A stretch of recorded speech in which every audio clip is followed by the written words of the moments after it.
Thank you. Well, some today tried to dismiss this. This is no big deal. Truth is, Republicans and Democrats have been concerned about this for some time, both the risk to taxpayers inadvertently and to taxpayer-funded fraud, unfortunately, if this is not fixed. Mr. Holtz-Eakin, on the screen, in barely readable type, is the income verification system of the Continuing Appropriations Act 2014. This was passed Republicans and Democrats, signed by the President. It includes language principally by Representative Black of Tennessee. And the important section reads this way. Prior to making such credits and reductions available, the Secretary shall certify to the Congress that the exchanges verify such eligibilities consistent with the requirements of such act. And Secretary Sebelius made that certification January 1. One, was that certification error? And two, as of today, as it currently stands, does the system meet the requirements of the law? In my opinion, it does not meet that requirement. And the Secretary clearly made the certification for reasons that she can defend, but by delaying for 1 to 2 years, depending on the size of the firm, any collection other than voluntary of information from the employer side, you cannot know if someone has an offer of affordable insurance. That's a key piece of the eligibility requirement. Second, there are essentially different rules for federal exchanges and state exchanges, and my understanding is that the administration is going to treat differently those states that did not expand Medicaid. You cannot make a sweeping statement that there's an overall certification system in those circumstances. As of today? Yes. As of today. Here we are, June 10th. We've not even begun to resolve the income-related inconsistencies. CMS acknowledges there's well over 1 million of these. They hope to get through them by the end of the summer. Not yet known if that will happen or not. Obviously, everyone acknowledges there's a long way to go in this. Some will say this is all working out. No problem.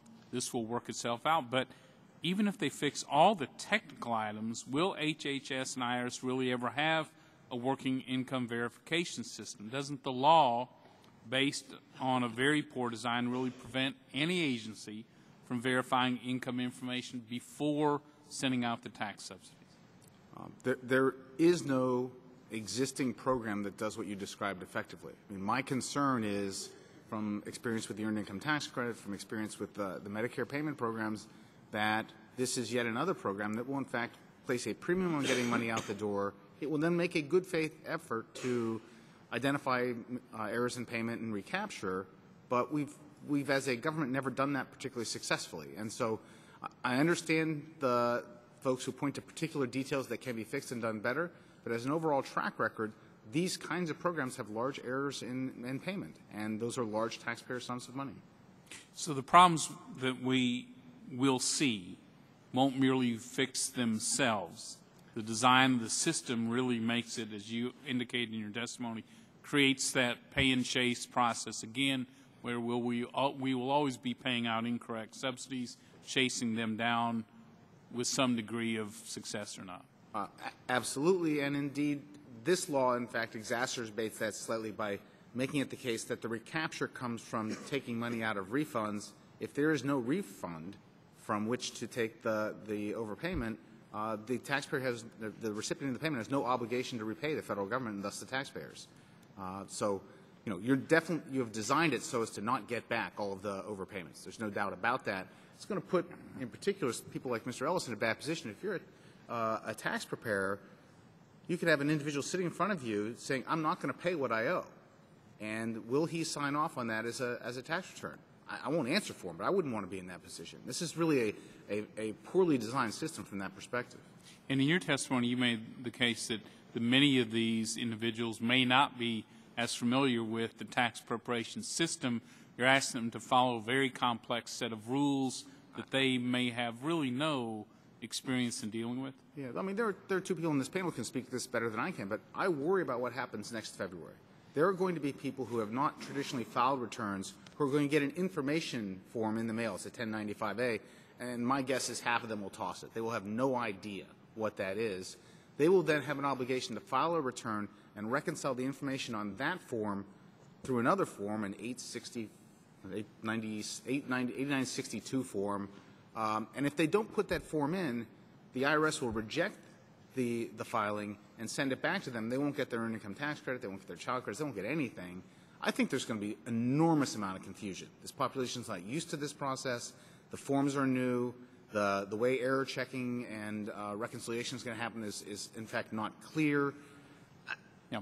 And if I understand it correctly, because of the way Ms. Mahoney talked about, if taxpayers don't catch it this next tax season, with the reporting requirements put in place in 2015, they'll be caught in the 2016 tax system, which means they could be on the hook for 2 years of either overpayments or ineligible subsidies. Is that correct? That would be my reading of the law and the practice. I would encourage you, to have the IRS commissioner come up and explain how they do, in fact, plan to do that. I think there's some uncertainty about that at the moment.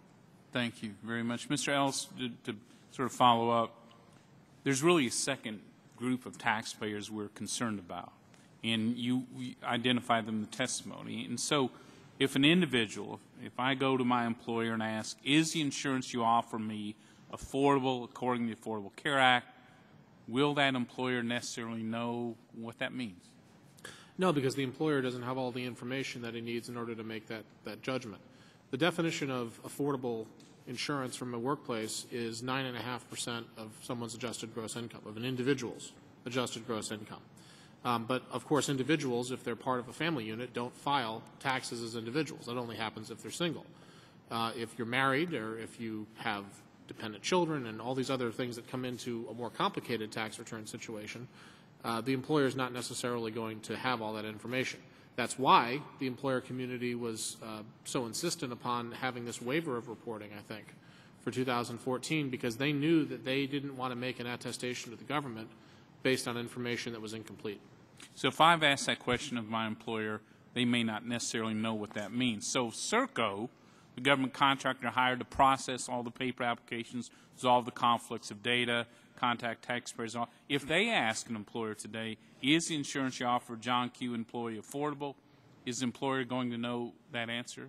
Probably not, because that employer probably doesn't have any more information than he did at any point this year. So the government can supposedly check, and they are doing this manually, so doubt they're doing much checking right now. But can they check and get the wrong answer? Absolutely, they can get the wrong answer, and they will. And who pays that back if the answer is wrong? Is it the individual? Ultimately, the final liability lies with the taxpayer himself or herself that has received this advance credit. Okay. Final point, Mr. Ellis, in his testimony, Mr. Pollack stated the Affordable Care Act envisioned a modern, streamlined application system for health insurance and premium tax credits that would avoid the need for people to bring shoeboxes full of documents into government offices.